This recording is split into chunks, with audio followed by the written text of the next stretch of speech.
Well, hello there, my lovelies on Instagram. It's so good to see you. Oh my gosh, hello there to you, my gorgeous peeps on Facebook.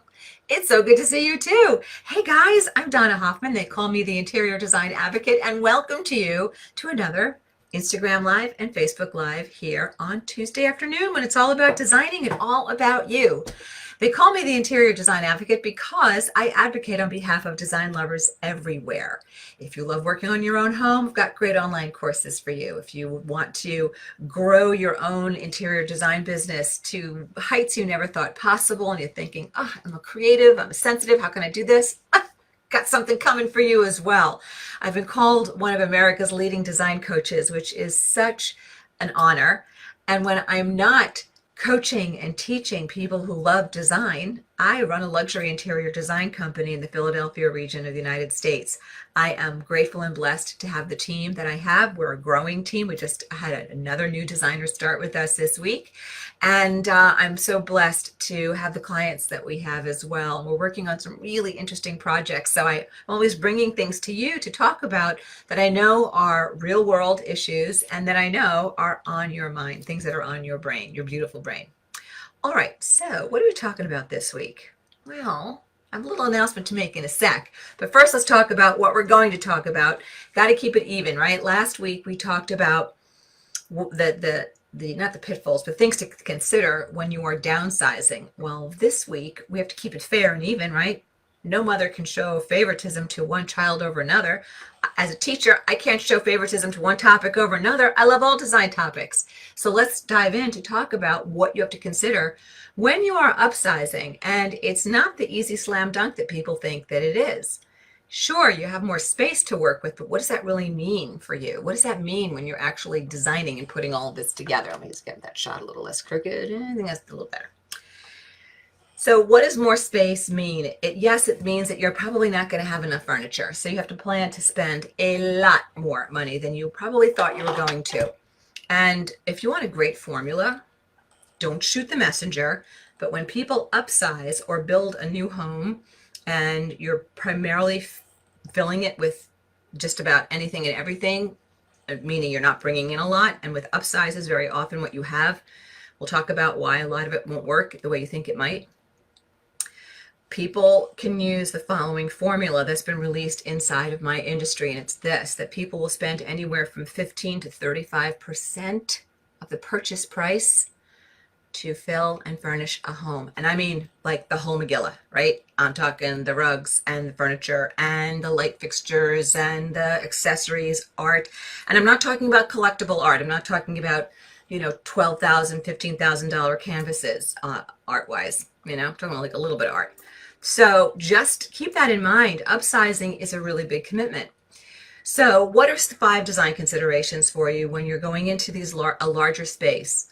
Whether you're going from an apartment to a townhouse to a home to a larger home.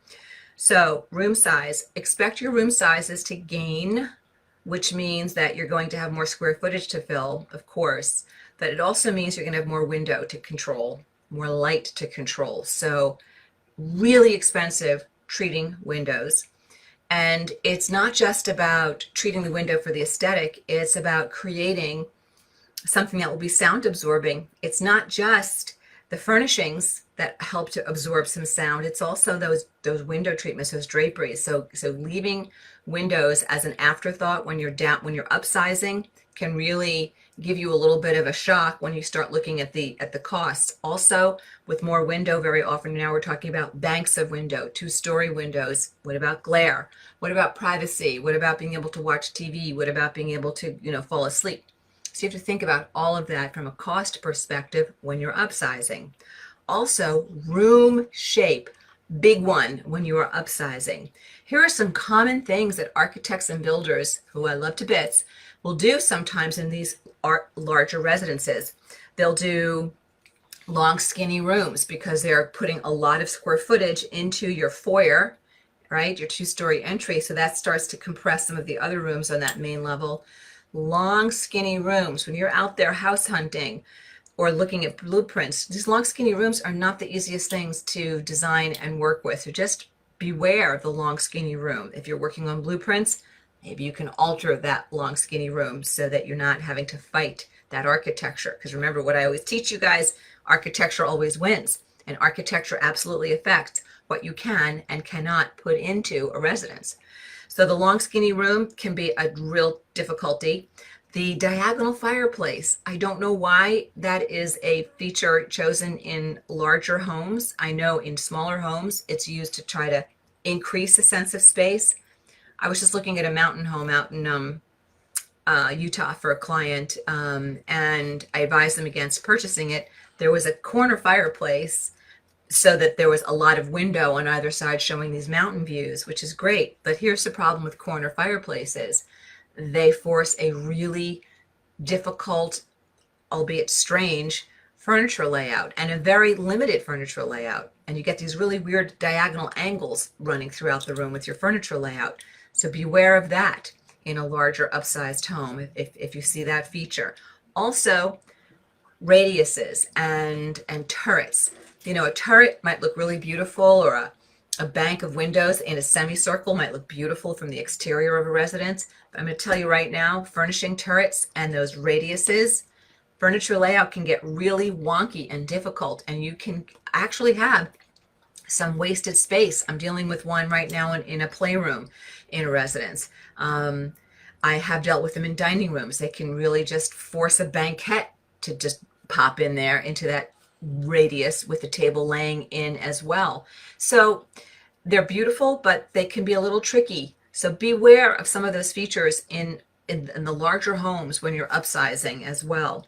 We talked about windows. Okay, also, you just need to have a lot more furniture budget than you realize when you're upsizing, because as I've mentioned to you in the past when we've dipped into this topic, the furniture you own now, if you are upsizing, what you have now will be too little in number and it'll get just sucked up so fast in the residence. So you're going to be purchasing a lot more than you realize. And also what you own right now is a lot of it's going to be too small for the new room proportions that you're going to have in your upsize. So there again, you're probably going to end up doing more purchasing than you realize. And I haven't even included the fact that some of you are just going to say, you know what, I'm just sick of that sofa. I just want something new and fresh. I'm not even talking about that, which everybody can kind of wrestle with a little bit, right, when you're moving, period. So when you're upsizing, you're going to need to add more in your budgetary calculations and thinking. Furniture, you're going to need more of it. What you own now will be too small and not enough. Beware of some of the unusual room shapes that look so exciting on the blueprints and so exciting when you're walking through a residence. You have to really ask yourself, in an unusually shaped room, is furniture layout going to be a problem here? And also room size, beware of the fact that you're going to have a lot more space to fill room by room, okay, and more window to deal with. I want to let you know what we're going to talk about next week as I invite you now to put in any questions that you have. Next week, we're talking about 5 tips to select the right color for your home. 5 tips to select the right color for your home. And I also want to take a sec to thank you so much for your amazing support and feedback and response about my new ebook, What Would an Interior Designer Do? Checklist Your Way to a Great Room. Oh my gosh, you guys have been amazing. Tell me, if you haven't written to me, tell me how you like it. Tell me what you think about it. We've had an incredible response to the book, and I'm just so thrilled. And I want to let you know that as a gift to everybody who purchased in the first week of the release of my ebook, I'll pull up a little picture of it on my iPad because I'm really proud and happy with this beautiful ebook. So there it is. Okay, what would an interior designer do?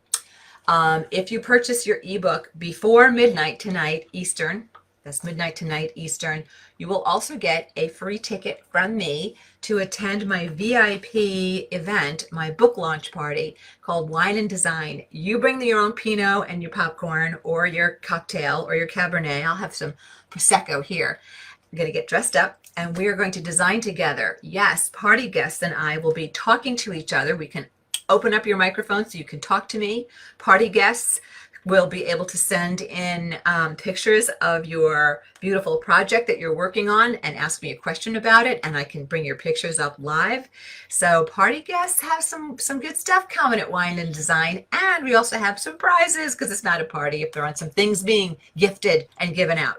So if you want to purchase the book, head over to the link that I posted on Facebook. And do I have a link posted for you anywhere else? Do we have the link in Instagram? Not really. Insta. I'm going to get an address for you to go to. All right, in case you need the book. You need the book. You know how much fun we have here every week when we're doing our Facebook and Instagram lives, and you guys ask me, hey, Donna, what would you do in this room? Hey, Donna, what would you do in this room? Over 100 pages in this ebook answers exactly that. What would I do in this room? Room by room, topic by topic. So, oh my gosh, it's so good. People are loving it.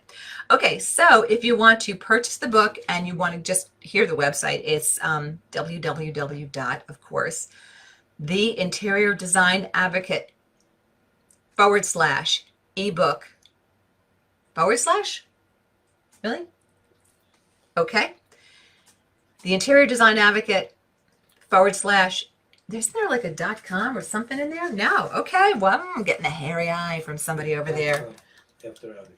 Okay. So see, everybody's giving me the hairy eye, but meanwhile, so it's www.theinteriordesignadvocate.com / ebook / theinteriordesignadvocate.com / ebook / All right, there it is. All right, guys, if you have questions about 5 design considerations when upsizing or unusual room shapes that you're dealing with in your upsize, hey guys, I'm here live. I'm happy to take your question as long as I don't need to see a picture to be able to answer you well, or a calculator. Okay, so here's what the peeps are in the chorus are saying. Okay, let's see. I'm getting hello from Beverly and Sandra and all kinds of hellos. Okay, Joe is saying she hates her diagonal fireplace. Diagonal fireplaces are tough. They're tough to work with. I know. What can I tell you? There are workarounds, but they're difficult. Beverly is saying that she loves the topic for next week. I'm glad.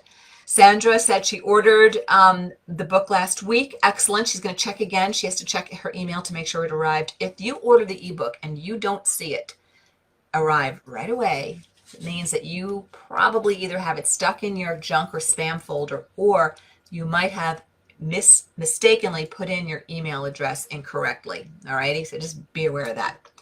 Okay, so, and then we just told that to Sandra as well. So, well, First Lady Valesta is saying, thank you, Donna. Everything seems to be bigger when upsizing, but I do not like those big sofas. Any suggestions? Okay, so here's the story. You don't have to make your furniture look like it's this big, overblown, giant, somebody, blew too much air into your furniture. There are people who just don't like that big, overstuffed look. You don't have to go there. It has to do with the length of the sofa. It doesn't have to be, big and puffy and overdeveloped. It can be, but it doesn't have to be. But it's going to come down to how you use the square footage. So it comes down to, maybe you have room for 2 90-inch sofas facing each other instead of 2 84-inch sofas, or 1 big sectional. So you can still do very refined footprint and silhouette. Remember, the silhouette is the shape of the furniture. Things don't have to be big and bulky looking. You can do very streamlined and elegant looking pieces. And also with the sofas and with your chairs, if you want to lighten them up a little bit, get a little bit of a leg on them. Put a 5-inch, tapered leg or a bit of a block foot. Catch some air underneath some of your upholstery so everything isn't so beefy and so lumbering, if that makes sense and if that helps you at all. Want to let you know, next week, 4 p.m. Eastern, we're talking about 5 tips to select the right paint color. You definitely want to tune in for that, and you can bring your paint questions. I will not be giving you paint colors per se, because I don't see what's going on in your residence, but I'm going to talk to you about 5 things you can do to help make that process even easier. All righty, so there it is. All right, let me see if there are any other questions about the topic we're talking about right now. Actually, no, we hit it all. Okay, lovelies, well, I think we did it. So listen, thank you so much for joining me today, 4 p.m. Eastern. I'll see you next Tuesday. Last call on questions. If you want to scoot something in real quick, feel free. Make sure you pick up your copy of my ebook, What Would an Interior Designer Do? checklist your way to a great room and do it by midnight tonight so you can join me for my my launch party, Wine and Design. There's a question on Facebook. Hold the phone. Okie dokie. Question on Facebook. Heather Morris is saying, in a long room, we're just talking about long rooms.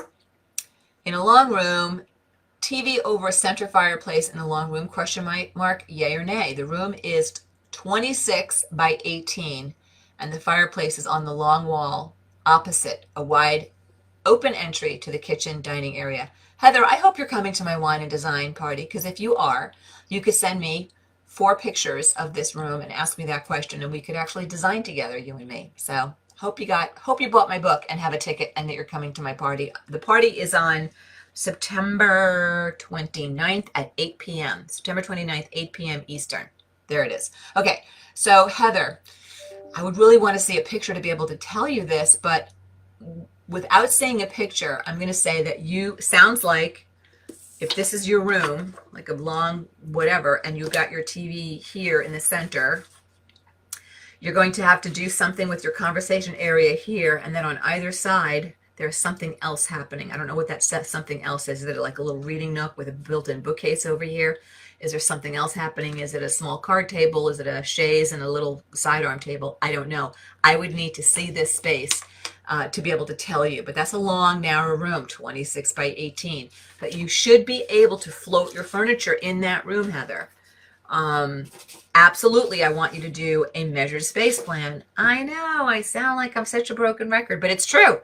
Because you couldn't pay me any amount of money, Heather, any amount of money to design a home without doing measured space plans, period, end of story. All right. So quick answer to that, Heather, hopefully helps you. If you have a follow-up you want to put in there, go for it. There it is.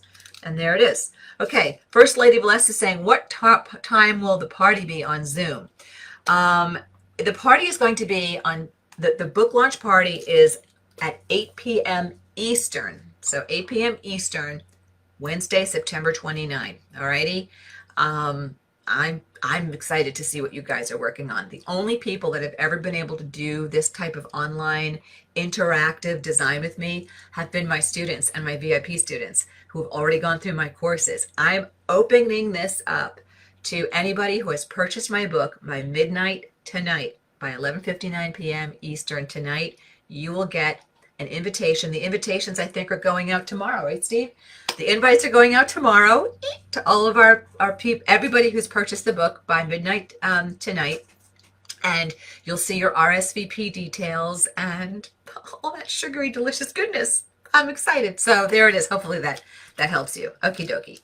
So let me see if there's anything else. Beverly is saying, I hope I can stay awake. That's the day I get my COVID shot. Ooh, I hope you can stay awake too, but join us because we're going to be a good distraction for you. We're going to be having a good time and giving away some prizes as well, Beverly.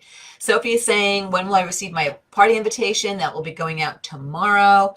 Heather said, I think I need to come to that party too. And my spouse said a hard no. My spouse says hard no. I don't even know what that means, Heather. Hopefully that wasn't a hard no to me. What? The TV in the long room. He said a hard no to the TV in the long room? I'd have to see it, but so far I'm not saying a hard no. You didn't scare me on your long room. But Heather, come to the party. Send pictures ahead of time. You'll have several days to get pictures in. And the invitation will tell you how many pictures. We are limiting you, though, to 1 question per person so we can get to as many party guests as possible. But you can answer things live, ask things live. You don't have to send things in ahead of time. And we'll open it up to follow-up questions too, of course. So Beverly's going to keep an eye on her email. Good. Alrighty. So there it is. I think we did it. All right, lovelies. I'm excited to see you every week. You look great, and I love your questions. When I hit a topic that you've got a lot of questions on, perfect. Today was a lighter engagement on questions, but I'm okay with that because I've got work to do. I've got somebody to call about a commercial project, and they're expecting to hear from me today. So off I go. All right, lovelies, hug and a kiss to you. I will talk to you soon, and I will see you up next Tuesday, 4 p.m. Eastern. 5 tips for picking out color for your home. And for those of you who purchased my book by midnight tonight, we're going to party this Wednesday night on the 29th at 8 p.m. I'm excited. All right, guys, see you. Thanks so much. Bye-bye now. Hi, this is Donna. Thanks so much for watching. And if you like this video, please hit the like button and comment below so I know what you think. And don't forget to subscribe to the Interior Design Advocates channel so you don't miss any of our great content.